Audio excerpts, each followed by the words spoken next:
આગળ વાત કરીએ તો ગણદેવીના ધારાસભ્ય નરેશ પટેલે પોસ્ટ મેટ્રિક શિષ્યવૃત્તિ મુદ્દે આપ્યું નિવેદન। ધારાસભ્ય નરેશ પટેલે કહ્યું કે પોસ્ટ મેટ્રિક શિષ્યવૃત્તિ બંધ નહીં થઈ, વિદ્યાર્થીઓને આજે પણ શિષ્યવૃત્તિ આપવામાં આવે છે। વિપક્ષે કરેલા સવાલનો ગૃહમાં યોગ્ય જવાબ અપાયો હોવાનો દાવો કર્યો। સંસ્થા પોતાની રીતે પ્રવેશ આપે તેમાં શિષ્યવૃત્તિ ન અપાતી હોવાની વાત કરી। સરકારના સહયોગ વગર આદિવાસી વિદ્યાર્થીઓનો અભ્યાસ શક્ય નથી।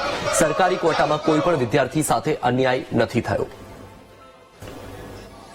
આદિવાસી વિરોધી કે પોસ્ટ ગ્રેજ્યુએશન માટે જે સ્કોલરશિપ છે એ બંધ થઈ નથી।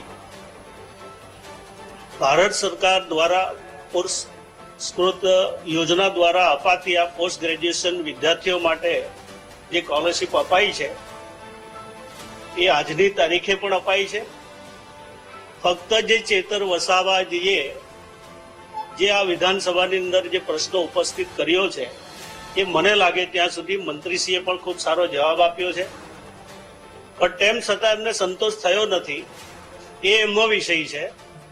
પણ જ્યારે આદિવાસી વિસ્તારમાંથી આવતા હોઈએ ત્યારે આદિવાસી વિદ્યાર્થીઓની ચિંતા હર હંમેશા આદરણીય નરેન્દ્રભાઈ જે તે સમયે મુખ્યમંત્રી હતા ત્યારથી કરવામાં આવી છે।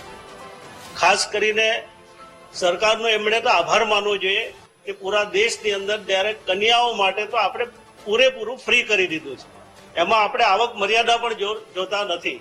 ફક્ત જે ગવર્મેન્ટ કોટાની અંદર પણ આપણે પૂરી સ્કોલરશીપથી લઈને ફ્રીશીપ કાર્ડની વ્યવસ્થા છે કે એક ગુજરાત એવું રાજ્ય છે કે ઉમરગામથી અંબાજી સુધીમાં વિદ્યાર્થીઓ અન્ય ફેકલ્ટીની અંદર અભ્યાસ કરી રહ્યા છે।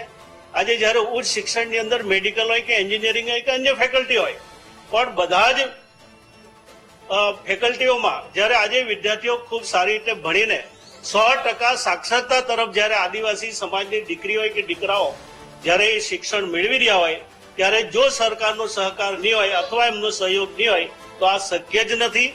આજે જે કંઈ થઈ રહ્યું છે ઘણા સમયથી આંદોલનો ચાલે છે, એમાં કેટલાક એજન્ડોએ કેટલીક મોટી સંસ્થાઓને સાથે જે એડમિશન કોઈ કારણોસર લાલચ આપીને પણ જે એડમિશન અપાવ્યા છે એવા લોકો માટે દીવધા છે।